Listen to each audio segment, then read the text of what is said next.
Hello and welcome. You watching at this news hour with the headline.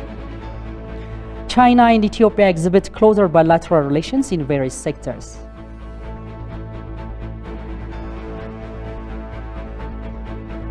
Information exchange and experience sharing said critical to fight terrorism.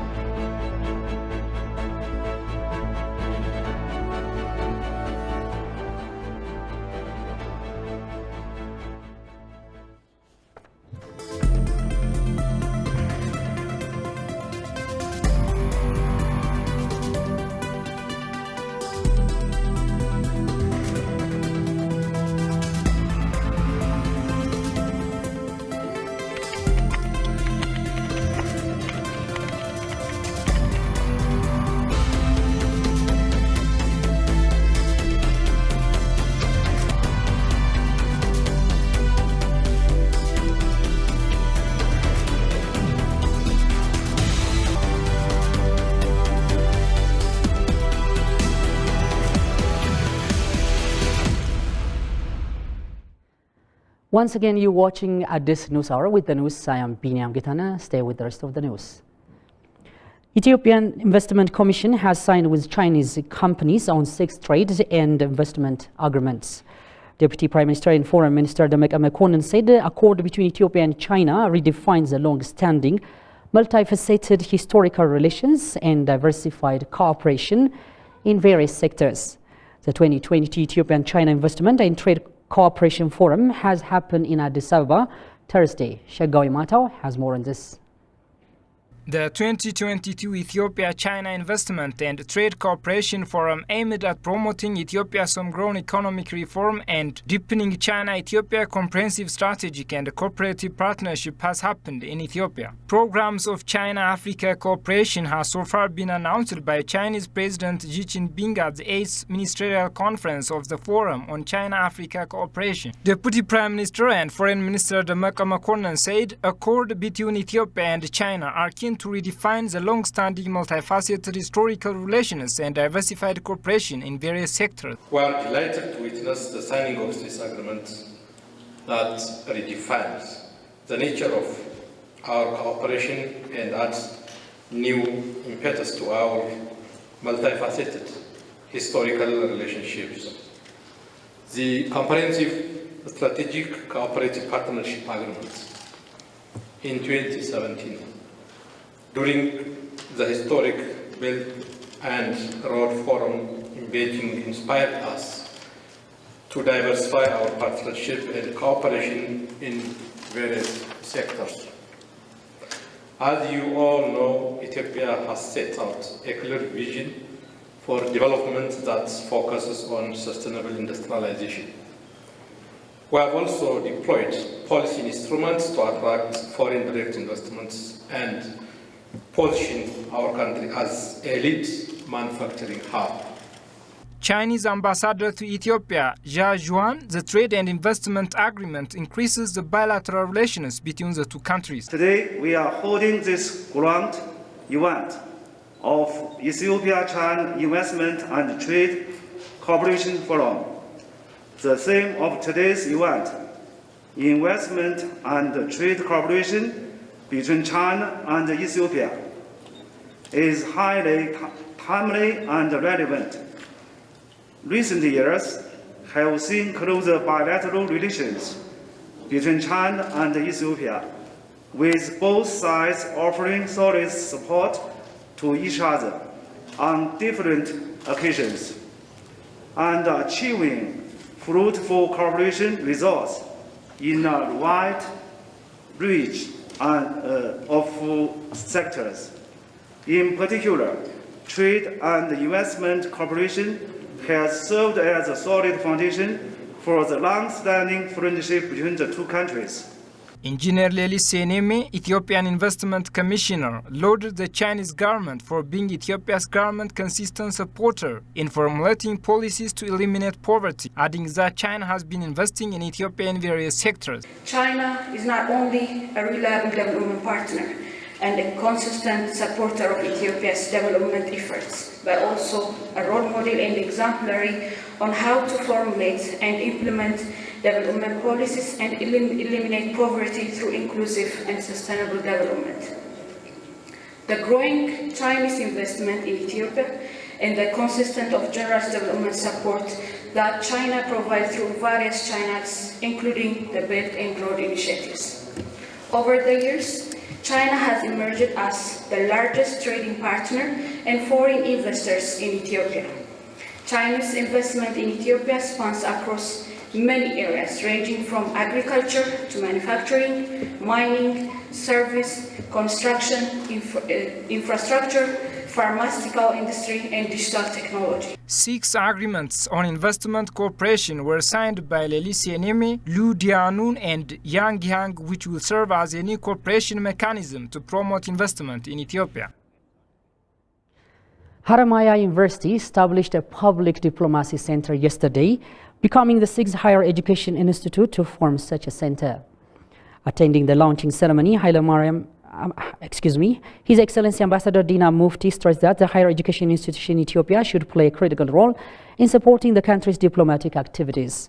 The higher education institution should boost Ethiopia's diplomacy with inputs being cognizant of the current situation of the country and the national interest, he added.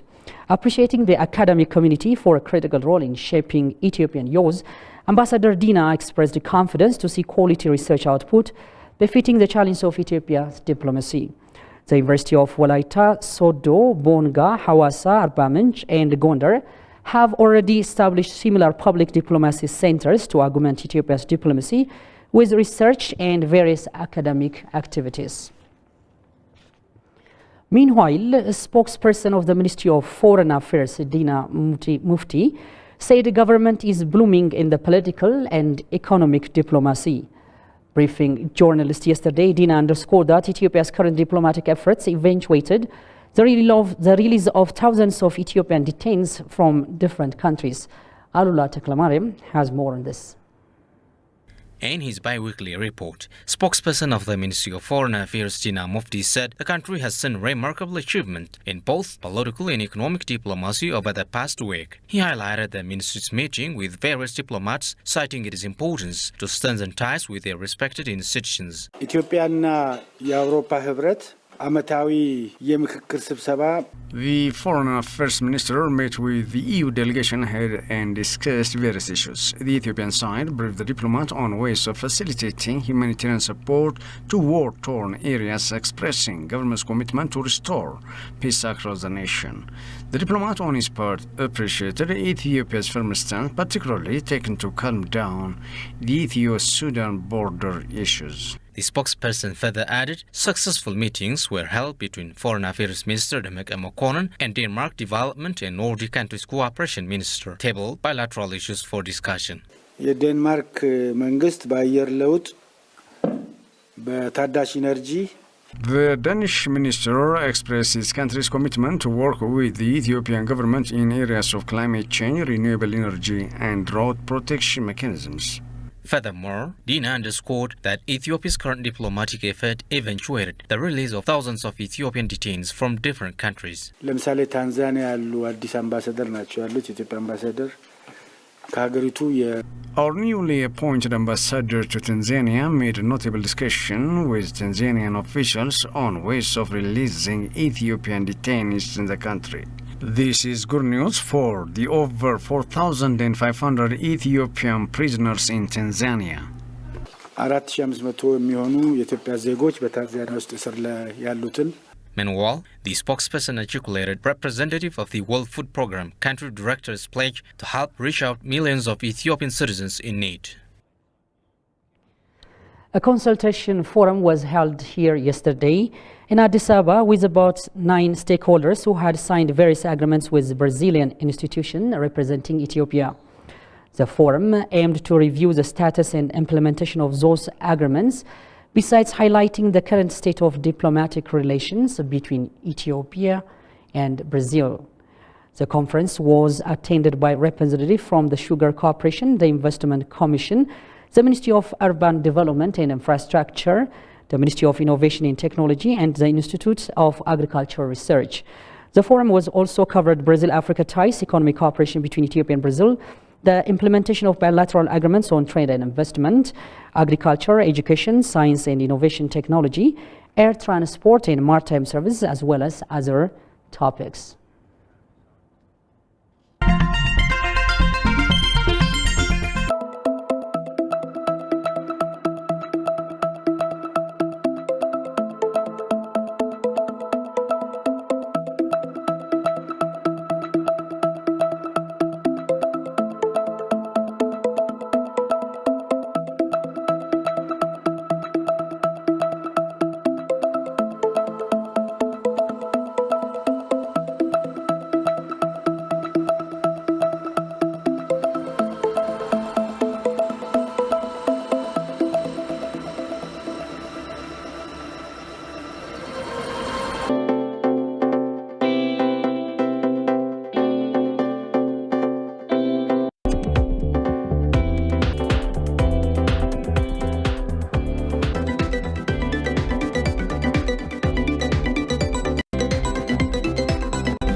Dear viewers, you're watching this news hour on another domain.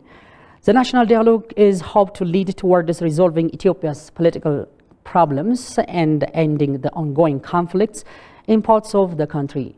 Political science expert Sisai Tasemma, who spoke to EBC, said all stakeholders need to meet the expectation of the national consultation. Johannes Fantaun has compiled the following story. Throughout the history of the world, there have been many controversies and conflicts between nations and people of the same country. Most destructive disagreements occur, but most of them end with discussion and conciliation. Sisai Tasemma, a political science expert who spoke to EBC, said that if the national conciliation is conducted properly and all parties meet their expectations, the country's goal can be achieved. Main reasons, especially the political party, they are demanding the constitutional and institutional reforms. So as per these things, all stakeholders should be involved there. So all stakeholders or interested groups to be involved on the national dialogue has to be there. So as the name indicated, that all-inclusive national dialogue is very crucial for Ethiopia for such type of time. So when we are going to on the implementation phases, we should have to bound on time, scope, management, and the quality of, or the quality of the process by itself. I think it should be trustful for everybody's. As can be seen from the proclamation, the National Commission has no mandate to negotiate, reconcile or set an agenda for the ceasefire among the warring parties. Conversely, research shows that in many countries, comprehensive peace and ceasefire arguments lead to the initiation of national dialogues. Regarding this, the expert has said the following. The National Dialogue Commission is not mandated for the ceasefire issues. So it is on the inception time or the preparation time for the dialogue by itself. So those bodies should be seated for the discussion, for the dialogue by itself. If they are not willing for the dialogue, it is impossible, to sit on the table and to discuss on these issues. So my suggestion is that they should have to be, before beginning the war, they should have to commit or submit themselves for the national dialogue. They should have to prepare themselves. The expert also said all stakeholders should play their part for the success of the national conciliation, and the conciliation should involve every citizen of the country.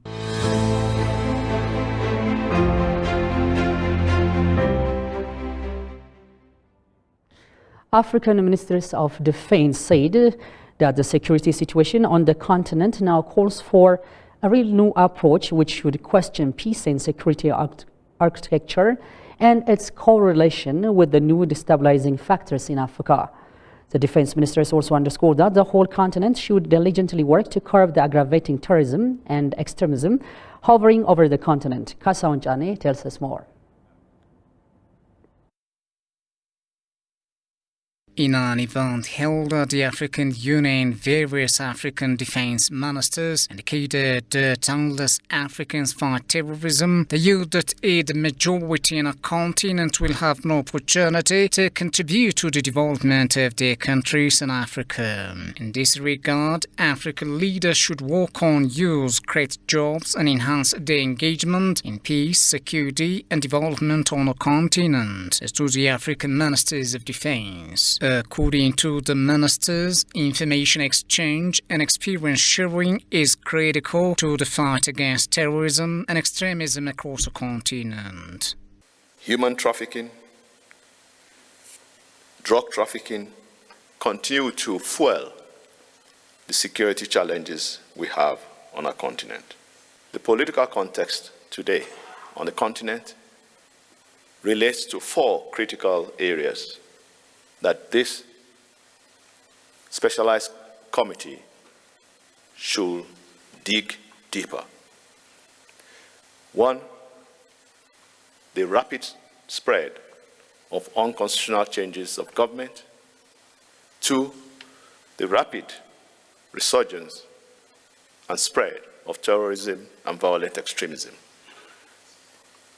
3, how do we unlock complex political transitions arising from unconstitutional changes of government?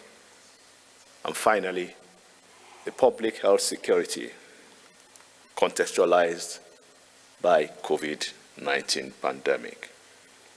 Today's session relates mainly to peace and security, and it shows that you've taken into account the challenges relating to the operationalization of the new African Standby Force, which will spearhead regional and continental security, reinforcing coordination between the African Union and the regional economic communities through the regional mechanisms in the utilization of the African Standby Force.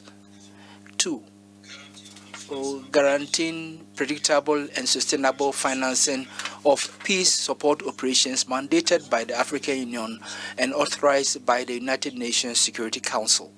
Having a well-equipped and trained African Standby Force, we can quickly deploy and carry out robust peace enforcement missions with strategic airlift capacity. The continent is also looking at a new emphasis on the security issues of the maritime trade and continental waters. A new emphasis on maritime security, particularly for the Gulf of Guinea and the Indian Ocean. The Mediterranean is already awash with human trafficking, as you are aware. But these 2 oceans also provide succor for piracy and indeed for terrorists. It is for this reason that under the umbrella of the African Standby Force, which we hope will be fully operationalized once the Memorandum of Understanding is finalized between the African Union and the regional economic communities and regional communities. It is for this reason that we're looking at in 2023 a joint military exercise that will cover the continent in terms of Atlantic Ocean to the Gulf of Guinea and of course to the Mediterranean as well as Indian Ocean. They further noted building an effective and intelligence-sharing approach that would make things better in the shortest time possible ought to be critical to ensure human security.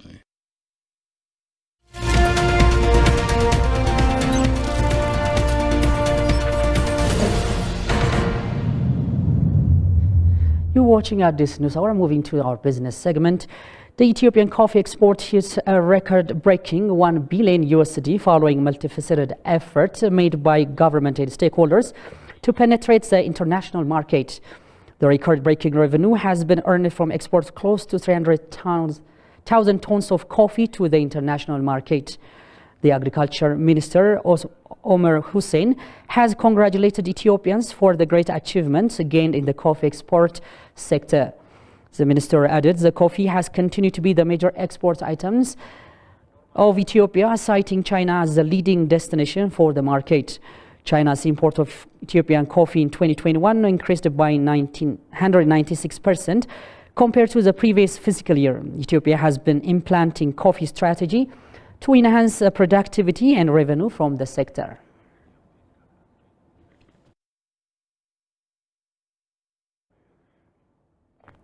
Once again, you are on this news hour. Let's move to the foreign exchange rate.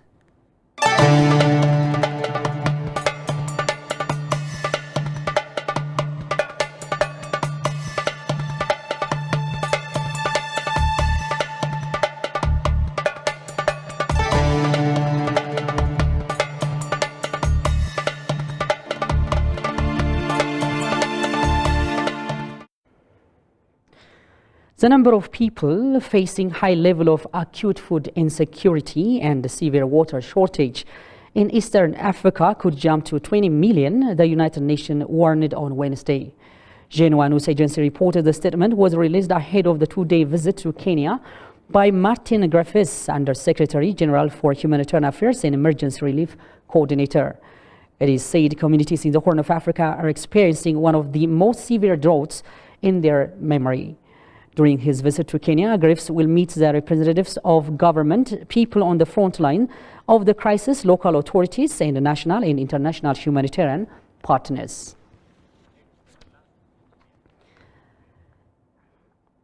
Will Finland and Sweden join NATO? City News has presented discussion on the looming decision as Russia keeps a close watch on the potentially growing alliance. In the discussion, the UN Secretary General told reporters on Wednesday there will be a time for negotiation. Alula Teklamariam takes it up. If you want to solve a problem, you need to deal with those that cause the problem. Finland and Sweden have shown determination to join NATO as tensions are being hovering in their region due to Russia-Ukraine war. With regard to their plan, the UN Secretary General told reporters there will be a time for negotiations. The countries are expected to reveal this week whether they will join NATO ahead of their decisions. The UK is promising to support armed forces in both the Nordic nations if they come under attack. The war in Ukraine is forcing us all to make difficult decisions. But sovereign nations must be free to make those decisions without fear or influence or threat of retaliation. Finland and Sweden are expected to apply to join the military alliance, but there is concern they would be vulnerable before their membership is finalized, something that could take about a year.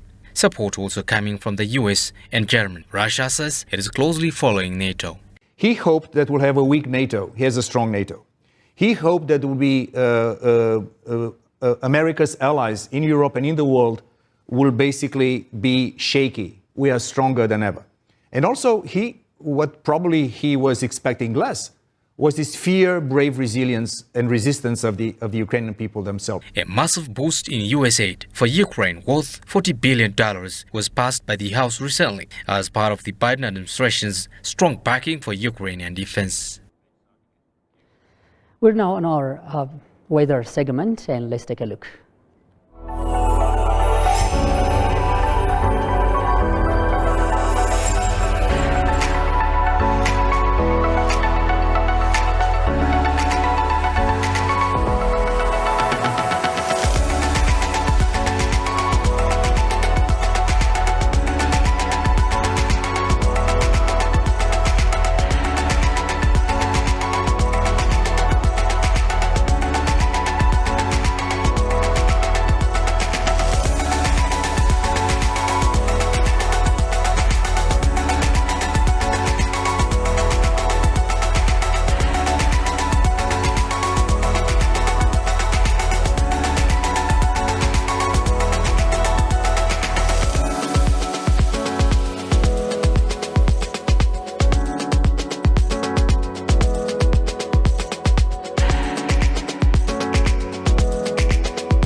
Recap of the top stories once again.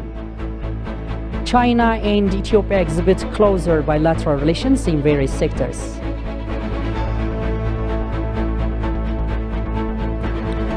Information exchange and experience sharing said critical to fight terrorism.